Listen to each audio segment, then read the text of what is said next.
Hello friends, నమస్కారం అండి. Welcome to information Telugu channel. ఈరోజు మార్నింగ్ నుండి మనకు ఈపీఎఫ్ఓ వెబ్సైటు పనిచేయడం లేదు. సో దాంతో మనం పీఎఫ్ అప్లై చేయడం కానీ, పీఎఫ్ ట్రాన్స్ఫర్ చేయడము, లేదంటే పీఎఫ్ పాస్వర్డ్ని మనము రీసెట్ చేయడం లాంటివి సర్వీస్ ఏది కూడా చేయలేకపోవచ్చు. సో ఇక్కడ నేను మీకు ఒక క్లెయిమ్ ఇక్కడ అప్లై చేసి చూపిస్తాను, ఏ విధంగా మనకు ఎర్రర్ ఇక్కడ కనిపిస్తుందో. సో ఇక్కడ నేను ఈపీఎఫ్ మెంబర్ హోమ్ పేజ్లో లాగిన్ అయి ఉన్నాను ఫ్రెండ్స్. లాగిన్ అయిన తర్వాత ఇక్కడ నేను ఒక మెంబర్కి సంబంధించిన పీఎఫ్ని అప్లై చేసే ప్రయత్నం చేస్తాను. సో ఇక్కడ నేను ఆన్లైన్ సర్వీస్ పైన క్లిక్ చేస్తున్నాను. క్లిక్ చేసిన తర్వాత ఇక్కడ ఫస్ట్ ఆప్షన్ మనకి ఇక్కడ కనిపిస్తుంది కదా.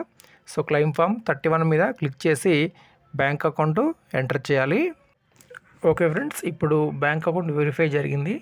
వెరిఫై జరిగిన తర్వాత ఇక్కడ నెక్స్ట్ మనకు ఫామ్ 31 కానీ, ఫామ్ 19 10C ఆప్షన్స్ కానీ ఇక్కడ ఓపెన్ కావాలి.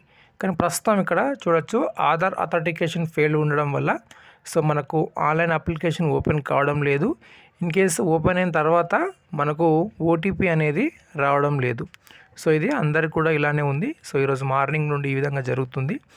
కాబట్టి మనకు ఎప్పుడు ఈపీఎఫ్ వెబ్సైట్ అందుబాటులో లేకున్నా ఒక 2 డేస్ లేదంటే 3 వర్కింగ్ డేస్ అలా మనము వెయిట్ చేస్తే మళ్ళీ ఈపీఎఫ్ వెబ్సైటు యథావిధిగా ఓపెన్ అవ్వడం జరుగుతుంది.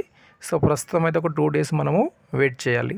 ఓకే ఫ్రెండ్స్, ఇదండి వీడియోకి లైక్ చేయండి, సబ్స్క్రైబ్ చేయండి. Thank you.